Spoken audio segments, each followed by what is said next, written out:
All right, I think we'll go ahead and get started. Thanks to everyone for coming. My name is John Kenyon. I'm the director of the Iowa City UNESCO City Literature Organization, and I would like to welcome you to the first night of the Iowa City Book Festival. So the Book Festival is presented, yeah, you can clap, that's fine. The Book Festival is presented by our organization with the support of a lot of sponsors and partners. If you come to a lot of events this week, you're going to hear this a lot, but we are very grateful. And without these folks, we couldn't do this. So thank you to the City of Iowa City, University of Iowa, the Iowa City Public Library, Prairie Lights, Iowa Public Radio, the Graduate Hotel, and Think Iowa City. Support is provided by the National Endowment for the Arts and the Iowa Arts Council, which exists within the Iowa Economic Development Authority. So as I mentioned, this is the first full day of programming in the festival, and it runs through Sunday. There are more than 50 events over the course of this week, and I hope you can pick up a festival schedule. There are many downstairs at the front counter at the public library and other places around town, or you can visit the website at www.iowocitybookfestival.org to find out more. So tonight we will hear from Stuart Dybek.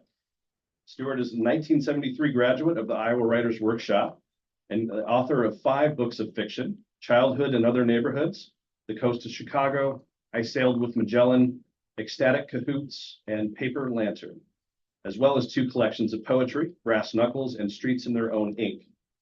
He is the recipient of many prizes and awards, including the Penn Malamud Award, an Arts and Letters Award from the American Academy of Arts and Letters, the Whiting Writers Award, 4 O. Henry Awards, MacArthur Fellowship, and a Guggenheim Fellowship. He is a distinguished writer in residence at Northwestern University. While he's most closely associated with Chicago, his work appeals beyond any place-based affinities.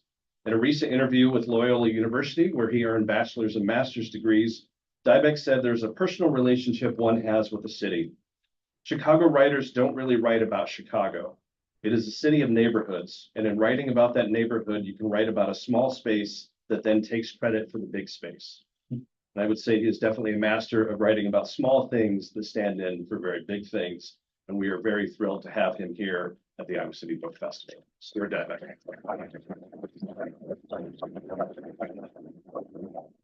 Thanks for coming. Can you hear me? It's a privilege, as always, for me to be here. I just love the place. There's nowhere else like it.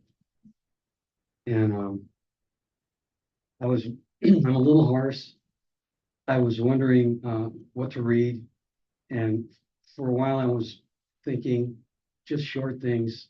They'll be easier on my voice, but now I know a frost is coming. And if you don't have allergies and you've skipped over things that say, now that there's global warming, they're 10 times worse, I assure you that's true. So what I've changed from just reading short things, we're reading short things, and maybe one little longer piece. I think the people, I'm not limiting this, but I think the people who've come here for the workshop from different places weren't born in Iowa, might probably relate more strongly than a native Iowan to some of the poems that I've written about the place. But I'm just going to read a few of them because I do have stuff scattered all through things that were either set here or I made them up. That's it. They weren't. So, if you grew up like where I did in Chicago, especially in the inner city named Pilsen, after all the Czech immigrants who came. While I was growing up there, it was a huge Hispanic migration. Want better food. One of the amazing things was that you could live in a house. I mean, I really knew very few people who lived in a house. In Chicago, it was all you lived in, especially in the inner city, in apartments. So when we came here, we got a house way out in the country. I had decided that as long as I'm here, I wanted to be a rural kind of fellow. Knew nothing about any of that. And so we were the only house on the horizon. Iowa, at one time on the edge of Cedar Rapids, owned a huge experimental farm with blackface sheep. And we lived across the street from it. It's gone now. When I went back to Cedar Rapids, it's just a development. I don't know what happened to the sheep. I don't know if Iowa still owns that land. I don't think they do. Anyway, a long introduction to a very short poem called First House. City born, we'd never lived in view of a horizon, or beneath the blue expanse above black-faced sheep. But rents in Iowa were cheap and came with more green beans than we could eat. Wild orange lilies grew from well water in empty pickle jars. Come fall, hardwoods blazed within our fires. Jays shout, but make no excuse for what's in store. And everything within was ours. No one else behind the doors. Empty drawers and shelves. Nothing but ourselves.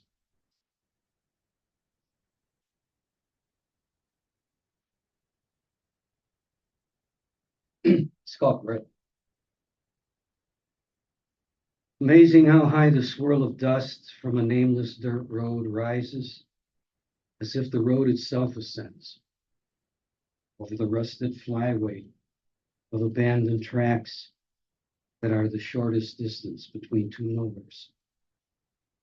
And when the road settles back, its powdery coat remains, and the blackbirds, attached like overripe fruit to chalky power lines, and every inhalation tastes of earth, ground by mowers to a paste of grit and seeds from the blackberries, sticky and warm, that stain your lips.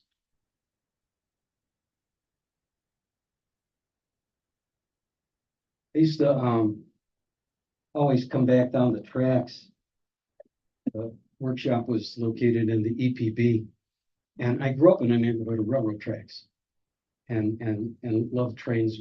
Went to sleep at night listening to them, and the only difference was that the tracks in Iowa had blackberries and raspberries. I don't know why Chicago just never had this.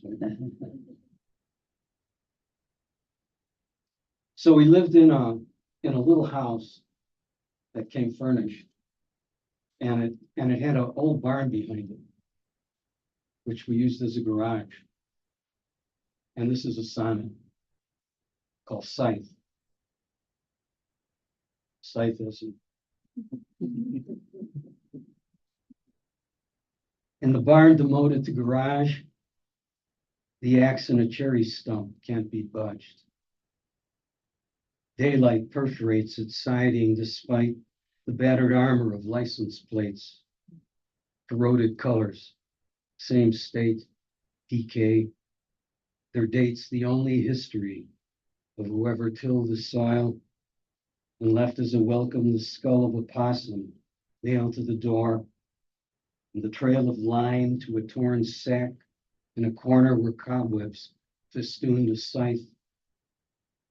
Rusted sharp it sings when he grips its splintery handles, swings and crowns top Queen Anne's face. I tried to do something. And then we moved to Iowa City, and actually did a lot of farming. On the back, you guys must all have little gardens and stuff. I'm hoping that some of you do it. It was one of the great experiences of living here. This is a poem called Nocturnal Garden. New lettuce unfolds translucent Luna moth wings, as if a migratory flight of edible light settled along the planted rose, while we slept beside an open window in the glow of a half-full water glass lit by a shard of moon whose gravity unkinked the garden hose and drew a fracked water table up the roots of a nocturnal garden, hyacinth above, tubers below, that despite their multitude of eyes must feel their way past the no exit sign of a single glowing pomegranate seed through a nourishing darkness.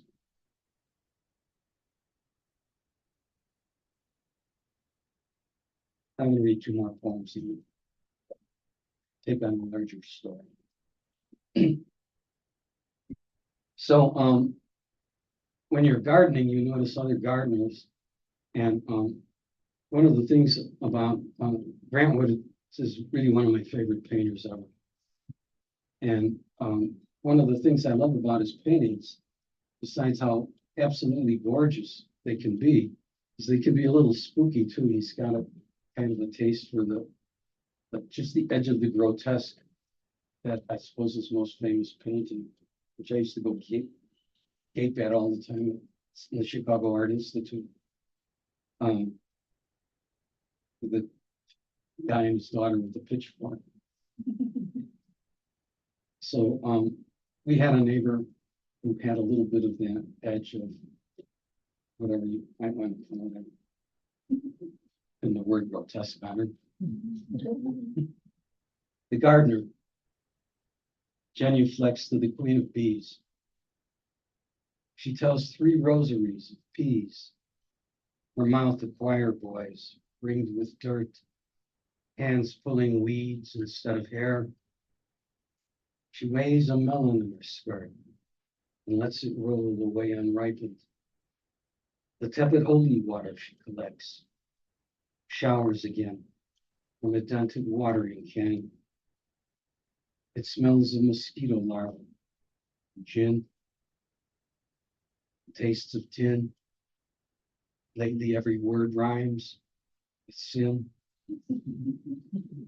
And the iris bulbs disdain to open, let alone rise from the mounded grave that a rabid coyote, still wearing his trap, shares with the remains of her old cat.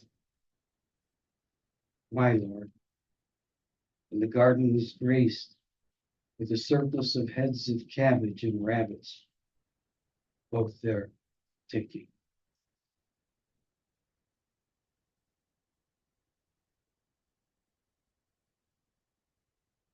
Oh yeah, one more.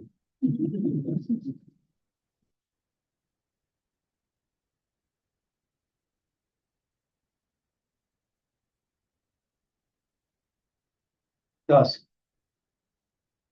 The house is a white bead strung on the horizon. He wades toward it through knee-high weeds, triggering a plague of grasshoppers. Its coppery panes that gazed into a vastness, pure opaque. How did such isolation look to the strangers, speeding the 2-lane past the black-faced sheep, whose snagged raw fleece adorns the rusted barbed wire fences? Now it's his strange face that peeps in from behind its warped reflection. The zinc top table that came with the place is missing its iridescent vase of flowers. Dusk imprints X-ray powers. He can see through the emptied rooms and out the other side into the west, where windows stripped of curtains are etched below as if they open from the bare floorboards. Is this the radiance in which their days were spent?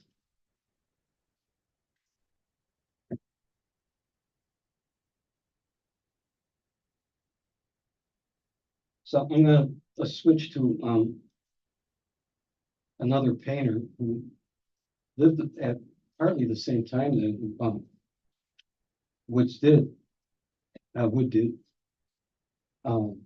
which is Hopper. And I really, I think there's lots of essays written on the overlap that they have, even though one is pretty much known for his urban paintings and the other for, but, so I wrote a sequence called Nighthawks.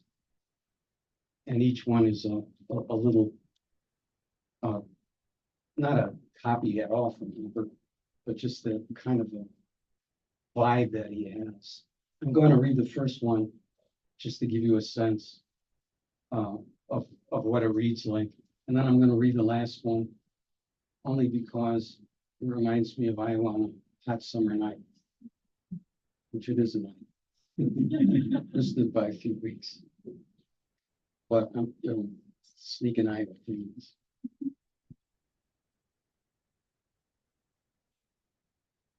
First one's obviously in Chicago. The moon, still cooling off from last night, back in the sky above, insects can't circle. And so they team around a corner street light, while down the block air conditioners crank, synchronized with katydids. There's a light on in a garage where a man's legs, looking lonely, stick out from under a Dodge. What is it that's almost tender about someone tinkering with a car after midnight? The askew glare of the extension lamp propped in the open engine reminds me of how once driving through the dark in Iowa. Oh. Thought I was reading the first one. I'm reading the last one. Well, I'll just continue with that. It's been a while. I was driving through the dark in Iowa. I saw a man and a woman outlined in light, kissing in a wheat field. They stood pressed against each other before the blazing bank of headlights from a giant combine. It must have been threshing in the dark, for dust and chaff hung smoldering beams, making it seem as if the couple stood in smoke or fog. I was speeding down a gravel pinging road and caught only a glimpse of them, but took it as an omen to continue following the drunken divorcee I'd met earlier in a roadside bar and grill where I'd stopped for a coffee on my way back to Chicago. Divorcee was her word, the way she'd introduced herself. I'm celebrating becoming an official gay divorcee, she told me. I must have looked a little surprised because she quickly added, as if I'd gotten the wrong idea, you know, not gay like with other women, but gay like, you know, wild. We had several drinks, danced at the jukebox, and ended up in a parking lot necking in her pickup. When I started to unbutton her blouse, she asked, "You intend to sit out here all night like teenagers, or do you want to follow me home?" I didn't know the countryside. I followed her down highways, one veering into another. So many turns that I thought she must be taking a shortcut. I had the windows rolled down, hoping the streaming night air would clear my head. Beyond the narrow beams of my headlights, I could feel the immensity of Prairie buoying us up, stretching in the dark without the limit of a horizon. And I felt suddenly lost in its vastness in a way I'd only felt before on the ocean, rocking at night in a small boat. She kept driving faster, and I could imagine the toe of her high heel pressing down hard on the work boot-sized gas pedal of her truck. I wasn't paying attention to where she was leading me and couldn't have kept track if I'd tried. Unlit blacktop tunnel through low-hanging trees. By the time we hit the dirt road, she was driving like a maniac, bouncing over railroad crossings in the humps of drainage pipes, dust swirling behind her so that her taillights were only red pinpoints. And I wondered what radio station she must be listening to. Wondered if she was drunker than I realized and she thought we were racing, or if she'd had a sudden change of heart and was trying to lose me on those back roads. And I wondered if I should let her. Tonight, a lot of people are up watching the Nighthawks, on through the streetlights. The white bars on their wings flash as they dip through the lights, then glide off against the dark trees that line the street. The trees seem more like shadows, except when the inverted cones of light catch their leaves and heighten their green. And despite all the people still awake, unable to let go of the evening, leaning from windows, smoking on steps, rocking on front porches, it's quiet. No small talk, no gossip, no stories or lullabies. Only the whir of insects and the stabbing cries of birds, as if we all know we should be sleeping now, leaving the nighthawks to describe the night. So I'm going to read a little longer piece. And I read some poems, and this piece has a poem in it, not by a much better poet than me, named Garcia Lorca. When I first was introduced to his work, it was really one of those crossroads in life. I just didn't know poetry could be written that way, and I wasn't reading it in Spanish. I was reading it in English. There are a lot of good Lorca translations, and I'm going to read just a very short poem that occurs again and again in the story. I better make sure I'm reading the right one this time. It's called Cordova. Is it Cordova? Mm-hmm. Song of the Horseman. Cordova, away and alone. Pitch black pony, huge moon, sack of olives at my saddle. Though I know the roads I travel, I shall never reach Cordova. Through the meadow, through the wind, pitchback pony, crimson moon. I am in sight of the doom that watches from the towers. Cordova. Lorca was killed in the Spanish Civil War. He was gay, and he took him out and shot him. And people still go to Spain and make sure they don't miss tribute at his grave.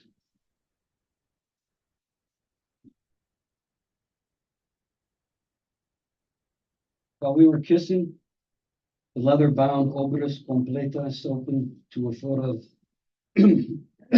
Federico Garcia Lorca, with a mole prominently beside a sideburn of his slicked back hair. The book slid from her lap to the jade silk couch and hit the Chinese carpet with a muffled thud. While we were kissing, the winter wind, known locally as the hawk, soared off the lake on vast wings of stone. While we were kissing, verbs went uncommitted to memory. Her tongue rolled R's against mine, but couldn't save me. It's failing Spanish. We were kissing, but her beloved Federico, to whom she'd introduced me on the night we first met, was not forgotten. Verde te quiero verde. Green, I want you green. Verde viento, verde vamos. Green wind, green branches, hissing radiator heat. Our breaths elemental, beyond translation, like the shrill of the hawk outside her sweated third-story window. Cordova, Leana Isola, she translated between kisses. Cordova, far away and alone. With our heads full of poetry, the drunken, murderous, guardias civiles were all but knocking at the door. Though I know the roads, I will never reach Cordova. Shaking off cold, her stepfather, Ray Ramirez, came home from his late shift as manager of the Hotel Lincoln. He didn't disturb us other than to announce from the hall, Hannah, tell David it's a blizzard out there. He better get going while there's still buses. It's a blizzard out there, Hannah told me. It was then we noticed the white roses in a green vase that her mother, who resembled Lana Turner, and who didn't much like me, must have sat there while we were kissing. We hadn't been aware of her bringing them in. Anna and I looked at each other. She was still flushed. Our clothes were disheveled. We had merely been kissing. She shrugged and buttoned her blouse, and then quoted more Lorca. To see you naked is to comprehend the desire of rain. I picked her volume of Lorca from the floor and set it beside the vase of flowers and slipped back into the loafers I'd removed to curl up on the jade couch. Let her go. It's really snowing. God, listen to the wind. Do you have a hat, gloves? All you have is that jacket? I'll be fine. Please, at least take this scarf for me so I won't worry. It smells like you. It smells like Aeneas. At the door, we kissed goodbye as if I were leaving on a journey. Are you sure you are going to be all right? Hannah followed me to the hallway. We stopped at each stair down to the second floor landing to kiss goodbye. She smuggled into my leather jacket. The light on the second floor landing was out. Good luck on your Spanish test. Phone me so I know you got home safe. I'll be awake thinking of you, she called down to me. Though I know the roads, I will never reach Cordova. Just so you reach Rogers Park. I stepped from her doorway onto Bueno. It pleased me, amazed me actually, that Hannah should live on the only street in Chicago, at least the only street I knew of with a Spanish name. Her apartment building was 3 doors from Marine Drive. That fall, when we first began seeing each other, I would take time to walk up Marine Drive on my way home. I discovered a viaduct tunnel unmarked by graffiti that led to a flagstone grotto surrounding a concrete drinking fountain with 4 spouts. Its icy water tasted faintly metallic, of rust or moonlight. And at night, the burble of the fountain transformed the place into a Zen garden. Beyond the grotto and apart, the headlights of Lakeshore Drive festooned the autumn trees.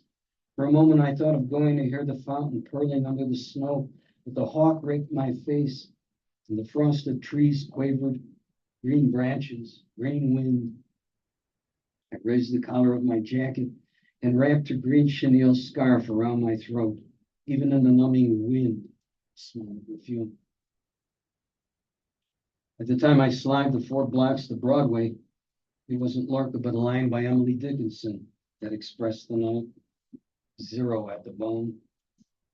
No matter which direction I turned, the swirling wind was in my face. My loafers felt packed with snow. Broadway was deserted. I cowered in the dark doorway of a dry cleaner's, peeking out now and again, stamping my feet. Snow-plastered bus stop, sign hummed in the gusts. There wasn't a bus visible in either direction. A cab went by, and though I wasn't sure I could make the fare, I tried to flag it down, but it didn't stop. The snow had drifted deep enough so that the cabbie wouldn't risk losing momentum. Finally, to warm up, I crossed the street to a corner bar called the Buena Chimes. Its blue neon sign looked so faint I doubted the place was open. If it was, I expected it to be empty, which I hoped would allow the bartender to take pity on me. I was 20, a year shy of legal drinking age. The cramped, low-lit space was packed, or so it first appeared. The only 3 men sat at the bar. They were so massive, they seemed to fill the room. Their conversation stopped when I came in. I'd heard the rumor that players for the Chicago Bears sometimes drank there, but I hadn't believed it, probably because I heard it from Hannah's stepfather, Ray, who also told me that he was once a cliff diver in Acapulco. And diving from a cliff, he collided with a tiger shark, whose body now hung in the lobby of the Grand Lion Hotel. With all of Rush Street waiting to toast them, why would the Bears drink an adult like the Buena Chimes? I undid the green scarf. I tied her on my head like a babushka and edged it to a stool by the door at a respectful distance as possible from their disrupted conversation, but it wasn't far enough. Sorry, kid. Private party, the bartender said. Any idea if the buses are running? I asked. We're closed. He seemed morose. So did the bears at the bar, who sat in silence as if what they had to say was too confidential to be uttered in the presence of a stranger. The team was having a losing season. Buy the kid a shot, one of the bears. Whatever you say, Jimbo, the bartender replied. He set a shot glass before me and staring into my face rather than at the glass. filled it to the brim. Each man has his own way to show he's nobody's fool. Pouring shots without looking at the glass was the bartenders. He knew I was underage. Hit me too, Sambo, Jimbo said. And when the bartender filled his glass, the tackle or linebacker or whatever Jimbo was raised his teeny shot glass in my direction. This'll warm you up.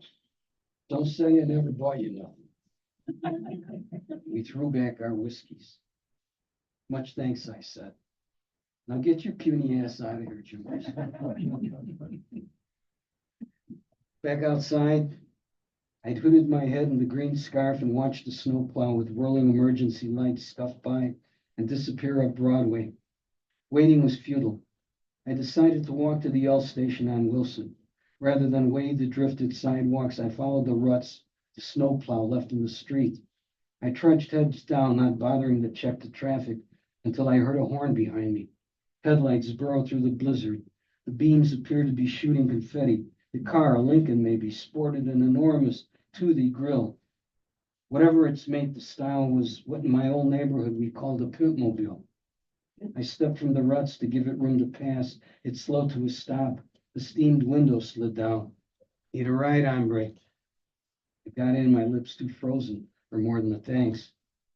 The rear wheel spun. I was shivering, afraid I'd have to leave the blast of the heater in order to push that big-ass boat out of the snow. You can do it, baby, the driver said as if urging a burro. I was tempted to caution that giving the gas would only dig us in deeper, but knew to keep such opinions to myself. Come on, baby. He ripped the floor shift into reverse, slammed it into drive, back to reverse into drive. Go, go, go, you got it. And as if we're listening, the car rocked forward, grabbed, and kept rolling. But for a second, we were stuck, I said. No way, my friend, and hey, you're here to push. Well, not to worry, there's no stopping Lino tonight. I unwound the scarf from my head and massaged my frozen nose and ears. Yo, man, you wearing perfume? He asked. It's the scarf. You and that scarf, man. When I saw you in the street, I thought you were some poor broad out alone, you know. I told myself, Lino, the world is full of babes tonight. Where are you headed, my friend? Rogers Park, I said, just off Sheridan. I couldn't stop shivering. Rogers Park? Man, you'd have had a tough time getting there. Whole city shut down. What are you doing out so late? Getting a little, dare I say? He smiled conspiratorially. His upturned mustache, attached to his prominent nose, moved independently of his smile. Drinking with the Bears, I said. You mean the football Bears? Yeah, Jimbo and the guys. Over at the Buena Chimes, man? Don't you know? Everybody knows they drink there.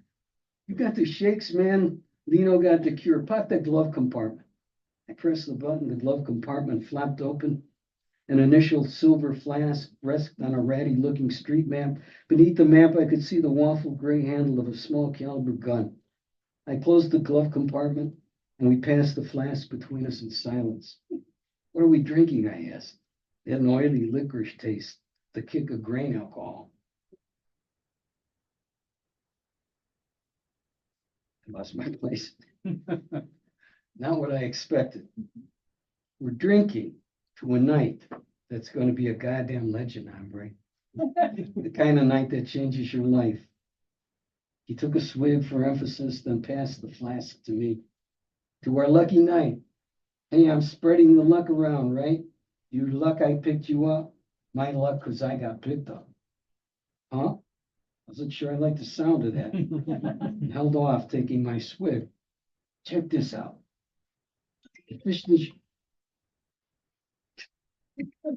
What duper didn't turn their phone off? Me.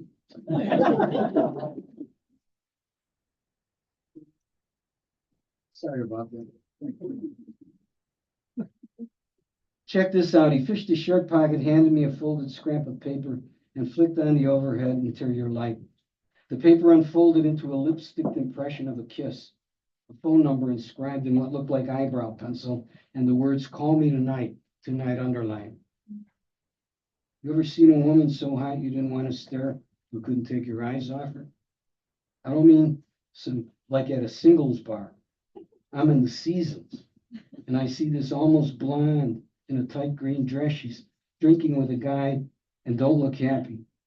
He leans over, whispers something in her ear, and whatever he said, it's like, an eye roller.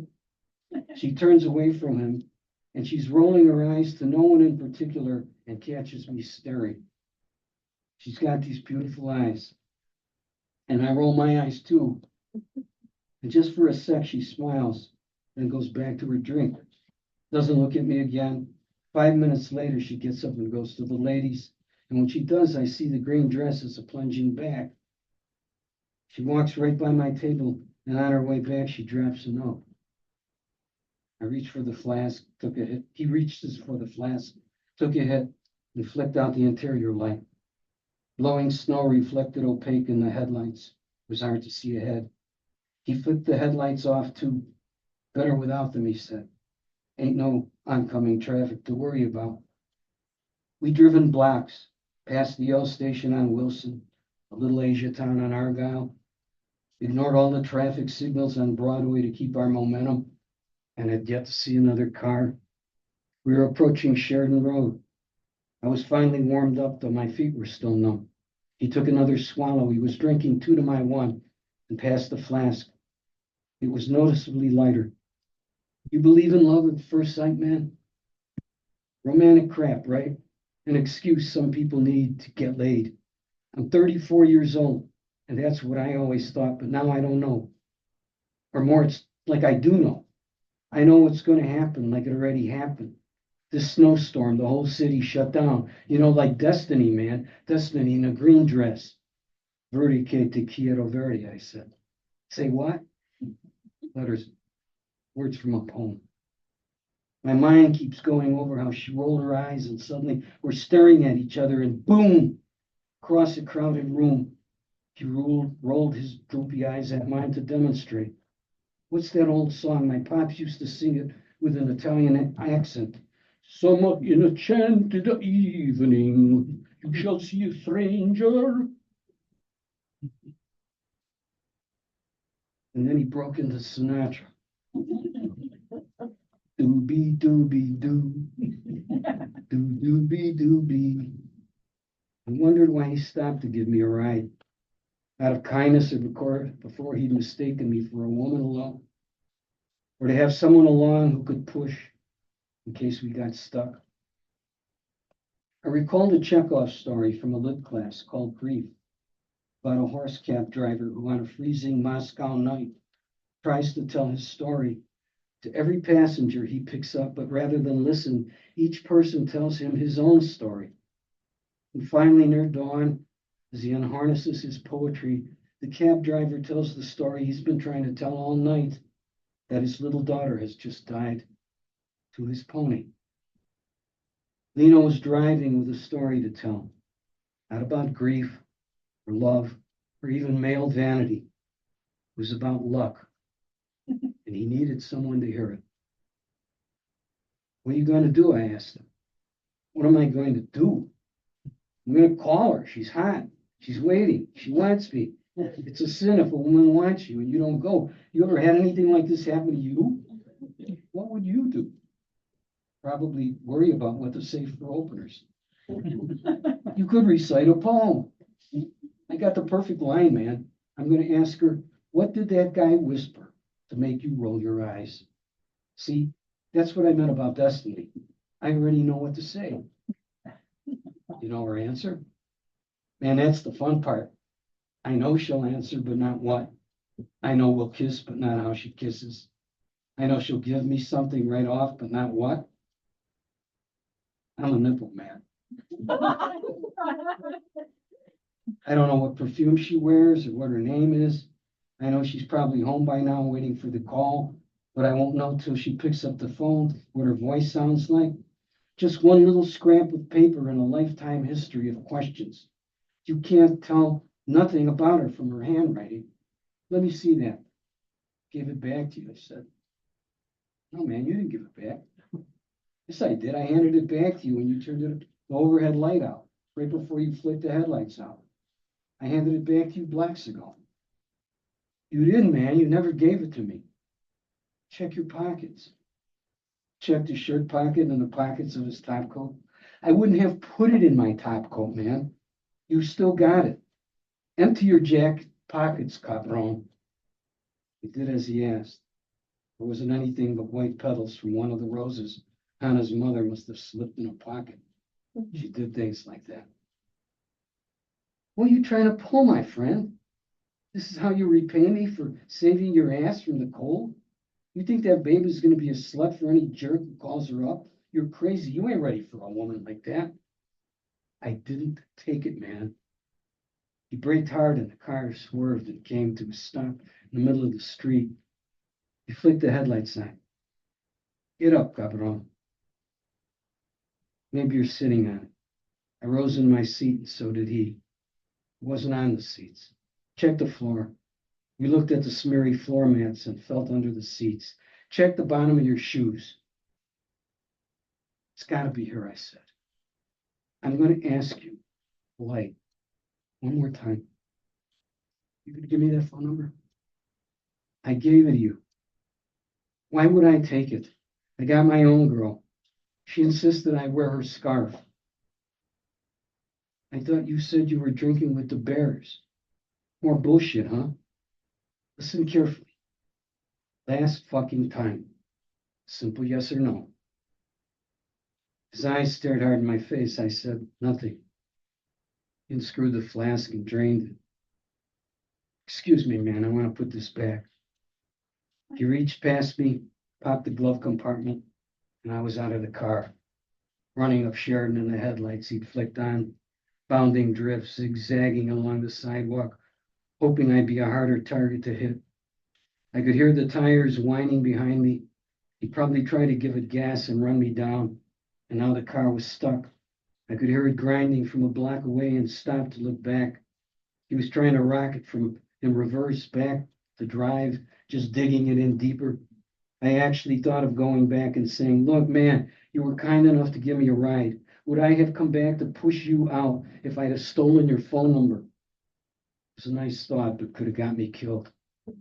Instead, feeling light on my frozen feet despite the drifted sidewalks, I jogged 4 more blocks up Sheridan Road, checking each corner to make sure he wasn't following me.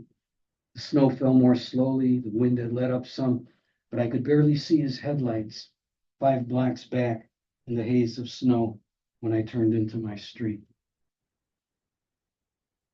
In my studio apartment, I kicked off my loafers, stripped off my frozen socks, and not bothering to remove my jacket, I sat in the dark on my once stuffed chair, clutching my soles in my palms and watching the snow gently float in the aura of street lights visible from my 3rd-story window. The surge of lightness I'd felt running down Sheridan had left me shaky, 0 at the bone. Finally, I felt recovered enough to switch on the lamp and slip off my jacket. I promised to call Hannah. She'd be asleep with the phone under the pillow beside her so that its ring wouldn't wake anyone else. What time is it? She'd ask in a groggy voice, and I'd say getting on to 1, and she'd say she worried about me getting home, and I'd tell her Cordoba was easy next to tonight. I'd thank her for the loan of her scarf. I'd have frozen without it. It wasn't until I unwound it from my neck that I noticed the scrap of paper caught in the chenille. I unfolded the note. There was the kiss, phone number, and eyebrow pencil. I sat in the stuffed chair, my feet wedged under the cushions, and dialed. When the phone began to ring, I flipped the lamp off again and watched the snow. It rang several times, which didn't surprise me. I didn't expect anyone to answer. The surprise came when I was about to hang up when someone lifted the receiver but said nothing, as if waiting for me to speak. I hope it's not too late to call, I said. That all depends, the woman's voice answered. On what? And who you are and what you have in mind. Coming over? I can't tonight. The city shut down. My car is stuck in a snowdrift. Then why did you bother calling? I wanted to hear your voice, to see if you're real. That's a strange thing to say. Are you real? No, I said, actually, I'm not. At least you know that, she said, which puts you ahead of the game. Most unreal men, the vast majority that is, don't know that they aren't. And those few do usually can't bear to admit it. So there's still a chance that hopefully some nights, years to come, you'll have a different answer.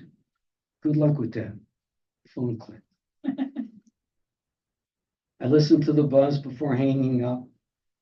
If I rang again, I knew she wouldn't answer. I sat with the soles of my feet in my hands, rubbing the warmth back into them, waiting to call Hannah, thinking of all the years to come, still young enough to wonder who I'd be.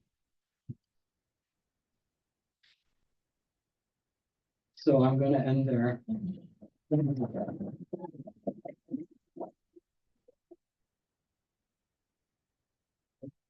Bringing on and all the slip ups. And if there's any questions, I'd be happy to try to answer.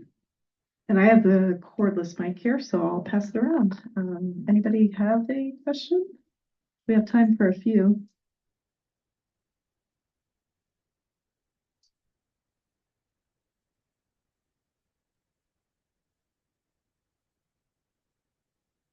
Thank you so much for wonderful readings. As somebody who grew up in Chicagoland, I feel it's a place that changes so rapidly, especially in recent times. And I'm curious, considering that so much of your writing is rooted in place, how do you find the changes of the city informing the way that you approach your art as time passes? Well, the neighborhoods are still neighborhoods. And the ethnicity and racial balance changes. But I guess what I'm working around toward is that I think each generation needs to record how they have changed from the one before them. But most of those changes, I wouldn't call them cosmetic, but they're not critical. They're not critical to the whole point of writing about neighborhoods, which is that if you just write about everyday life, even if you're adding imaginary stuff to it or not, all the great themes are there. You didn't make them up. You didn't read them in a book. You didn't get all gung-ho because you saw a TV program that revved you up about, or that you hate Donald Trump so much, or any of those things. They're there. And if you just write the stories of those people, you're going to be writing about democracy, assimilation, race, minorities, and if that neighborhood gets gentrified, there will be a neighborhood that will become ungentrified because the people driven out have got to go somewhere else, or a new migration comes in, and that those things that are true generation after generation, I mean, the thing about, I'm sorry if this sounds really pessimistic, but the lovely thing about being young is you think that you will make, that all the things that make you sick to your stomach, somehow you'll change them. But change is incremental sometimes. It doesn't mean that they aren't changing. It means it's a slow process. And so all those things that need change are probably still going to be hanging around there waiting for a younger writer to address them.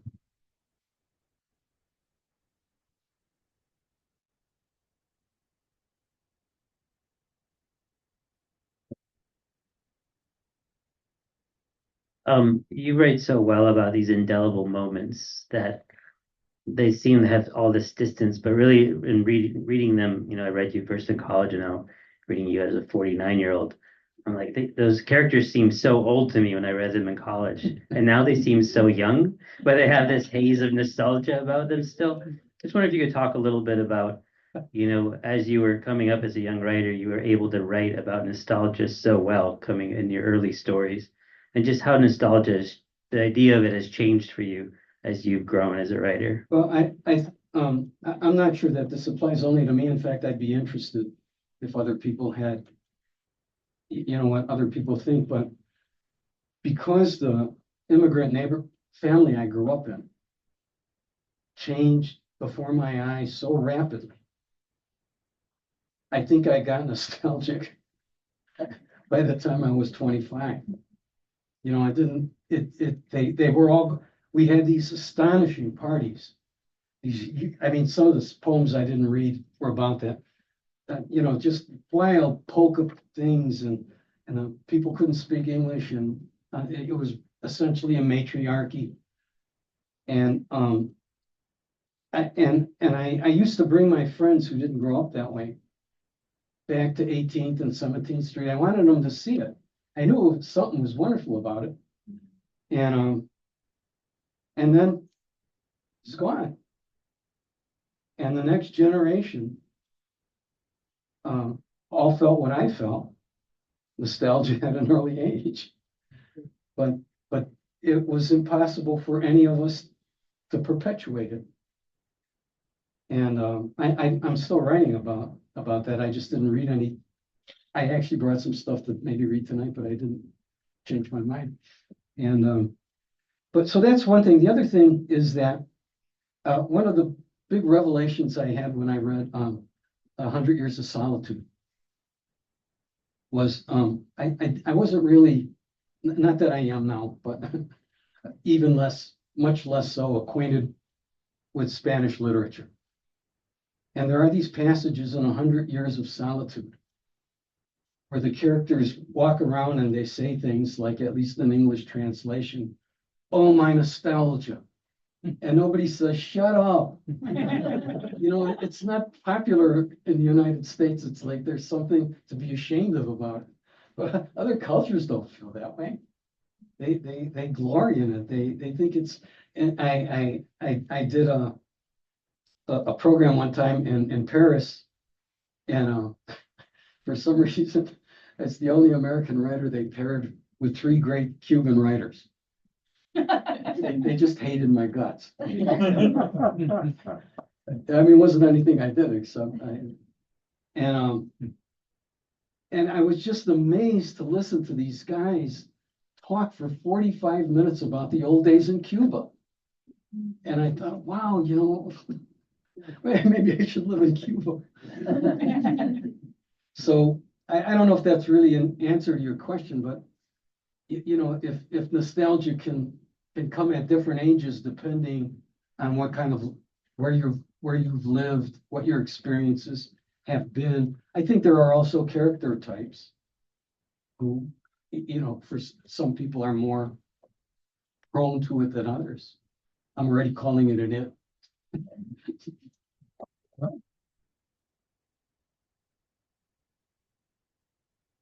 We have time for 1 or 2 more. Any other questions? Okay.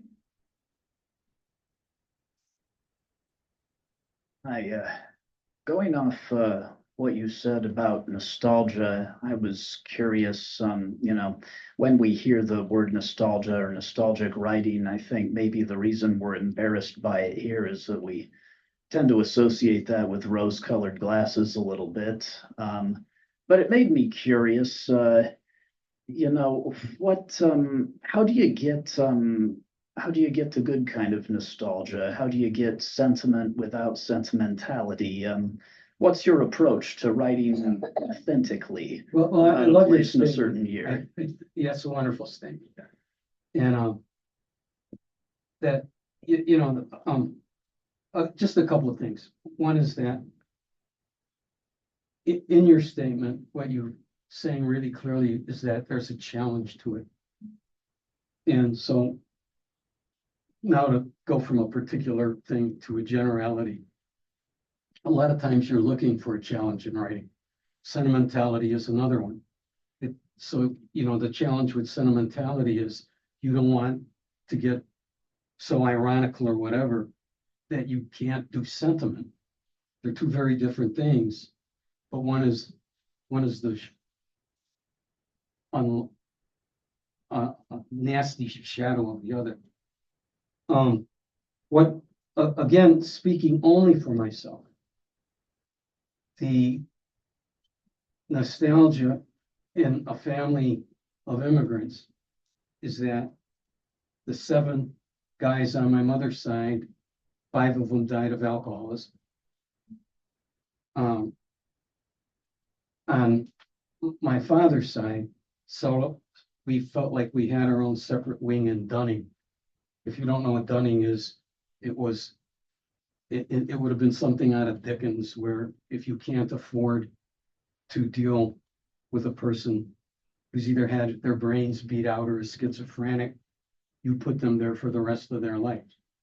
And I'm not going to tell you an anecdote that I've written about, but I mean, my father used to bring me there to see this old guy, and he never told me who he was. It was like deja vu. Every year we'd go see this old guy at this asylum. And I finally said to my father, maybe I was 6 or so. You know, we started when I was 4. And they pushed this old guy out, and his hands, his knuckles were all swollen up. My father would kiss his hands. And I said, Dad, who is that old guy? That's Grandpa. He was so ashamed of him and of the family leaving him in there. So, you know, what I'm saying there is that just because you might write about a bunch of guys at a polka doesn't mean that the other part of the story might not be something to balance it off, and that you're getting that point counterpoint. But the question is so nice. We could do a whole class on that question. And I think we have time for one more. Any last question?